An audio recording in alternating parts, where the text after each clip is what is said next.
Welcome to Wealth Wisdom, the place you obtain insight and build wealth. If you are interested in this topic, please consider subscribe. The book we are going to share today is The Barefoot Investor by Scott Pape. Everyone has the potential to have more money thanks to a little canny planning. None of us like thinking about our financial situations. We most often do it as a last resort when we're in trouble. And when we do that, the solutions we come up with aren't just drastic. They're often downright silly. We might imagine we have to starve ourselves to save money, or maybe even stop having fun. It doesn't have to be that way. The best methods for feeling like you have more money are sustainable and effective. First, stop making excuses. Classically, people think that it's too late for them to resolve their financial situation and turn things around, but that is never true. You should take charge by making changes that fall within the realm of possibility. That way, you're more likely to stick to them for the long haul. Quick fixes tend to be extreme and prone to failure, unless you have the discipline of a monk, of course. But few do outside religious communities. You're much better off making small changes, as these deliver larger paybacks more effectively over time. People on low incomes also give up more easily and think it's impossible to have better financial futures. But that excuse can be overcome. You need to make changes according to your own means. If you're living on a minimum wage, then naturally your financial planning won't look like a banker's. But even so, it's possible to be smart with your money and live your life to the fullest. We'll discover how to do that in the upcoming chapters. Second, accept that saving is the key to securing your financial well-being. This isn't the same as saying that money is the key to happiness. We all know it isn't. Nonetheless, research has shown that the feeling of powerlessness associated with a poor financial situation is actually not dissimilar to physical torture. It's therefore imperative for you and your family to learn a little self-discipline. Good practices in the present moment and in the future will keep you all secure in the knowledge that there's always a financial safety net on which to fall back. Bank accounts make money more manageable. You'd be hard-pressed to find someone who spends much time thinking about bank accounts. Mostly we give them little thought and just let them be, but a little effort will secure the foundations of your financial security. You need 5 bank accounts. Seriously. You should make sure you open ones that charge no fees. Also, try to find one with a high interest rate where you can stash away your savings. The 5 accounts all have different functions. One should be for your daily expenses, another for little indulgences like eating out or a new pair of shoes. The third should be where you set aside savings for more expensive treats like holidays, and the fourth is where the money for paying off crucial costs like debts and big purchases like homes or cars goes. The final account should be used to save for retirement. It may sound complicated, but these accounts will work in tandem and in synchronicity with each other. You should ensure that your monthly income goes into your daily expenses account. 60% of it will stay in there. This is where you'll get the money to pay for rent, bills, food, insurance, and normal travel costs.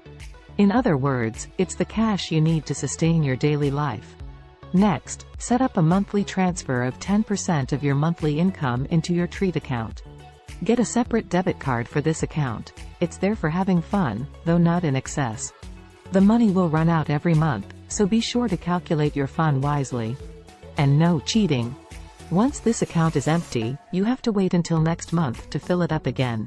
Another monthly transfer of 10% will go into your fun account for holidays.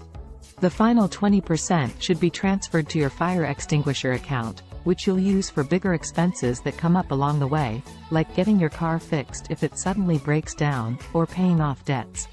Do the math and you'll see that we're at 100%, but it's only in 4 accounts. So from where does the money for retirement come? Before we get there, we'll have to tidy up your debts. Get rid of your debts and cut up your credit cards. The biggest block to financial security and comfort is debt. It may feel like it as impossible to shift, but it can be done. What's more, once you're in the black, saving and securing your financial comfort will be much easier. The first thing to do is recognize that credit cards are not your friends. Take a pair of scissors and cut them up. Credit cards are basically little encouraging notes sitting in your wallet to coax you to spend beyond your means. You then need to calculate how much debt you have sitting on each card. Call up your credit card issuer and tell the bank that you want 0 interest on your debt for 18 months. Just say that you want them to match another bank's transfer offer. Of course, there's no way they'll actually do it, but there's a good chance they'll cut your interest at the very least if you stand firm. Don't let them boss you around. Now, use money from your fire extinguisher account to pay off the debts month by month until they're all gone. Critically, it's the fact that you're no longer adding to this pile of existing debt that makes this happen. You'll even find that the process is a lot quicker than you might at first think. Once you've wiped out your credit card debt, the next stage is to use your fire extinguisher fund to pay off any other debts. So, for instance, imagine you have a car you haven't yet paid off. What should you do? Sell it. It's completely pointless paying interest on something that's depreciating in value every second. Now, with the money you save, you should just buy a car outright. You need something that works and does the job, nothing more than that. Anything fancier than basic is just a status symbol that you don't need. You may think that a plush home or fancy car indicates wealth, but if it's making you poor in the long run, then it's not doing its job. When you think about it, it's better to be financially stable and do without the empty emblems. Now, once you're debt-free, you can start to make plans. Go the extra mile to save for your retirement and get a bucket while you're at it. Footloose and debt-free, now let's talk about what to do with your 5th bank account. Remember, it's never too early or too late to start saving for your future. This account is the best way to ensure a comfortable and secure future, whatever life might throw at you. Let's call it your Mojo account. It's going to be working at full steam at a high interest rate. You'll be topping this savings account up whenever you earn more through overtime, from selling stuff around the house or from picking up extra work. The idea is that once money goes into this account, it never comes out.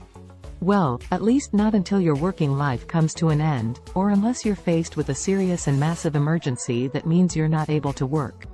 So that's the 5 accounts covered. But there's one thing more you need to do. You need to get yourself a grow bucket where you can stash some more money away. It's called a bucket rather than an account because the money in it isn't just sitting there. It's used for investments such as shares or property. Remember that investing is the way to secure your financial future. And they need to be smart investments too. They should still be making money for you even after you stop working. To most laypeople, investing appears pretty daunting. But it's actually pretty simple. The best way to begin investing is to find an index fund. This will buy shares in the 500 biggest companies when their stock prices are low and sell when stock prices are high. You don't actually need to do any of the work or research yourself. The trick is to find an index fund with low management fees. Index funds are no gimmick, either. Warren Buffett, the world-renowned billionaire investor, has himself stated that he'll be putting 90% of all his money into an index fund for his wife when he dies. The rationale is sound. Despite fluctuations in the stock and bond trading markets, if you'd invested $1 in 1802, it would be worth $930,550 today.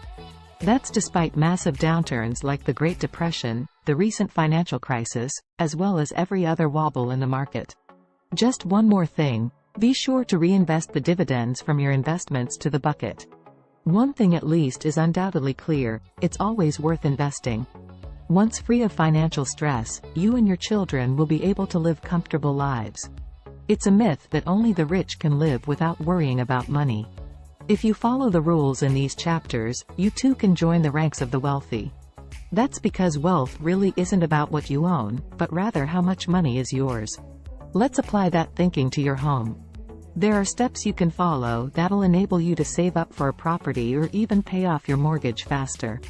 If you organize your finances by using different bank accounts and with a set of regular standing orders, it'll be smooth sailing before too long.